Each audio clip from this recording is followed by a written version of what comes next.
woke up today inside the most beautiful prison ever built by human hands. My room is marble and gold. My food arrives on silver trays. The gardens outside my window are reserved for kings and emperors. The silk I'm wearing costs more than most people earn in a year. But I am not free.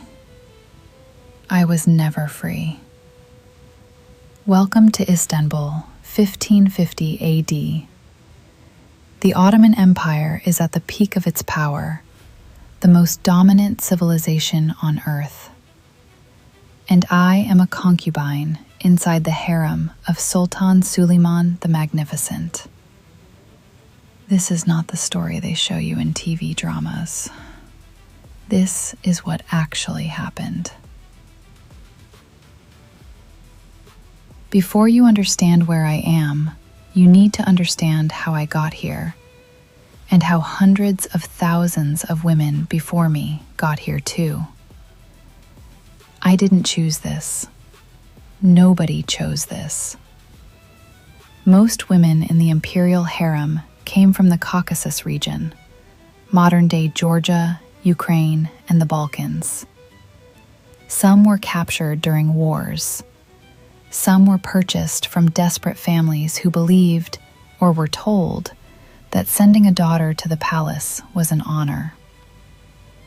Istanbul had an open, legal slave market. In the middle of the city, people walked past it on their way to the bazaar. The Ottoman legal system didn't ban it, it regulated it. There's a difference. And that difference meant everything to the thousands of girls who passed through those gates. When a girl arrived at the palace, the process was immediate and deliberate.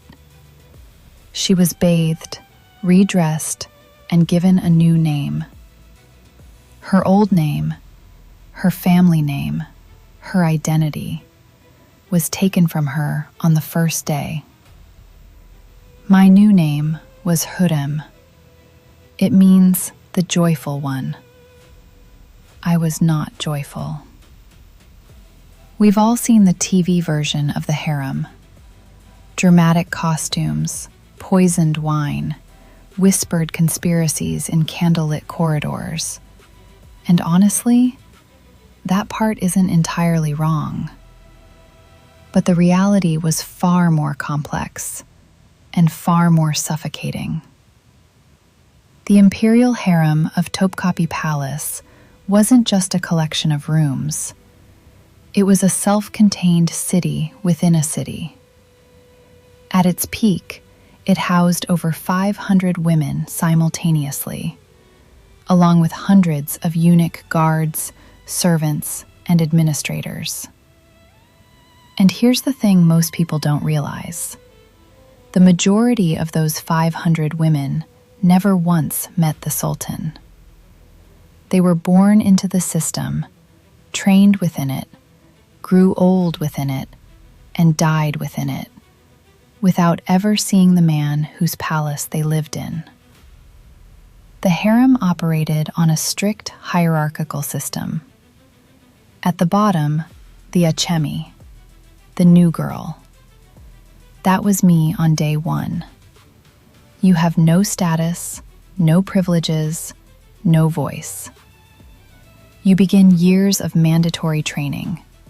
Ottoman Turkish, the Quran, calligraphy, music, embroidery, and the precise etiquette of palace life. If you excelled, and only if you excelled, you were promoted to usta, a skilled concubine, possibly assigned to serve the Sultan's mother directly. If you caught the Sultan's attention, you became Haseki, his chosen companion. And if you bore him a son, your entire world changed overnight. But here's what every history book buries in a footnote. The Sultan was not the most powerful person in the harem. The most powerful person was a woman. She was called the Valide Sultan, the Sultan's mother. And she was, in every practical sense, the absolute ruler of 500 lives. Here's the extraordinary part. She had almost certainly been a concubine herself. She had risen through the same system that every other woman in that palace lived under.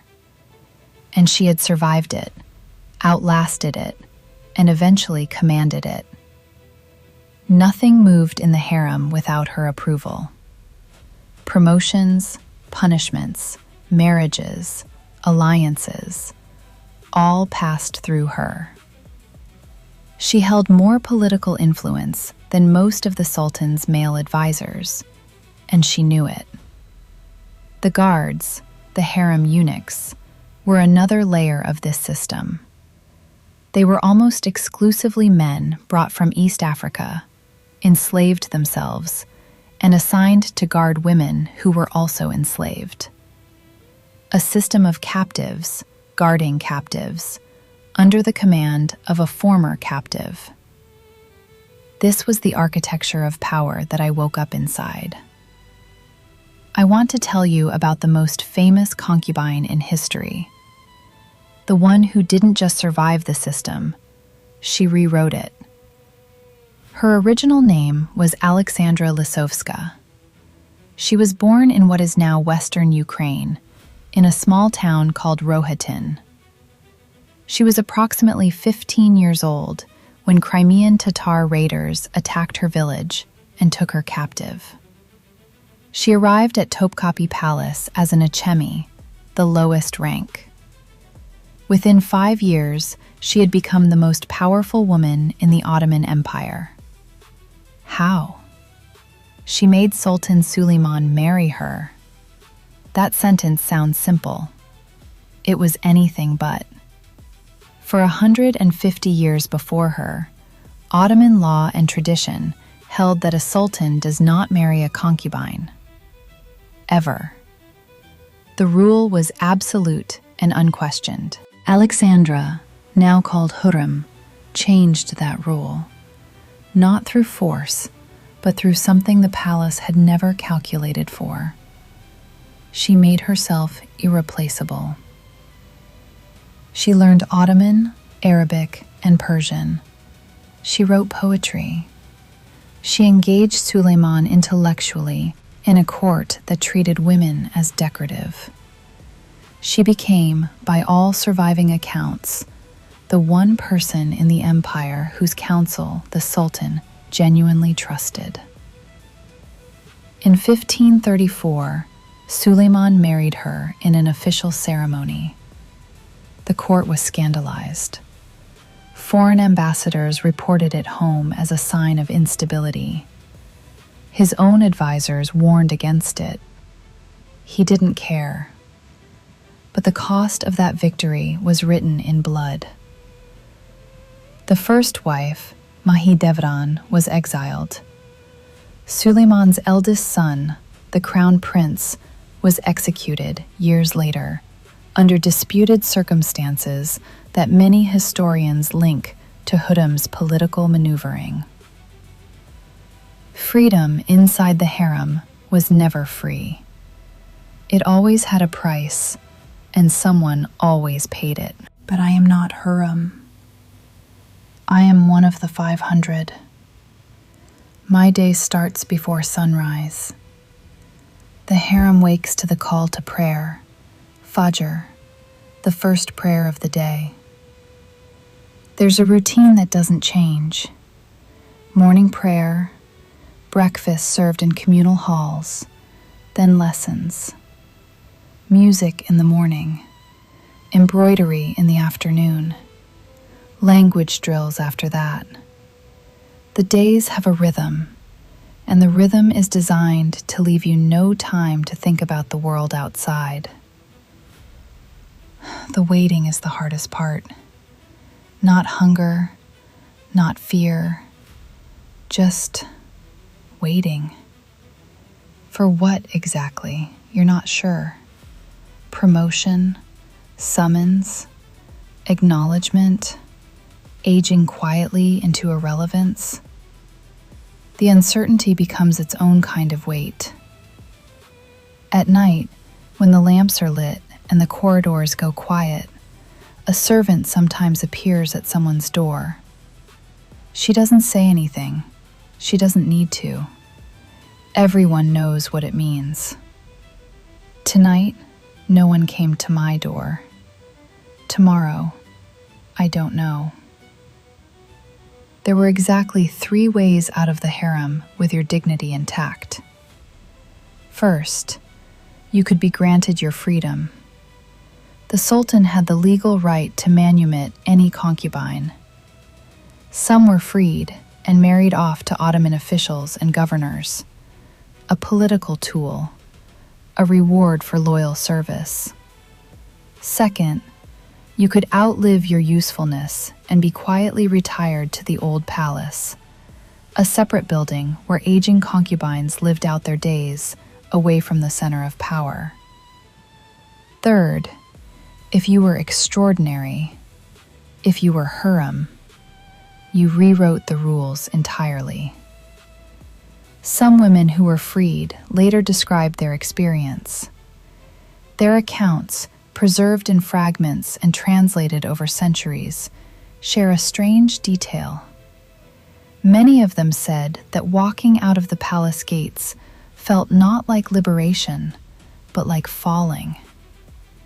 The outside world, the world of markets and streets and ordinary noise, was more frightening than the marble corridors they had known for decades.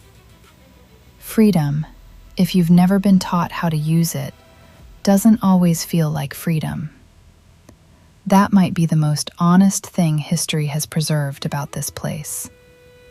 The Ottoman harem is not a romance. It was a functioning institution built on the systematic displacement of women from their homes, their families, and their names. And yet, within that institution, some women built empires of their own. They negotiated power with the only tools available to them. Some of them changed history. Hürrem Sultan died in 1558. Sultan Suleiman, the man who commanded armies across 3 continents, who stretched the Ottoman Empire from Vienna to the Persian Gulf, did not leave Istanbul when she died. He sat in the palace and mourned her.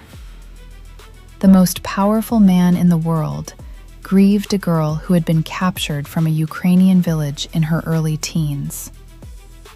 History is strange. Power is stranger.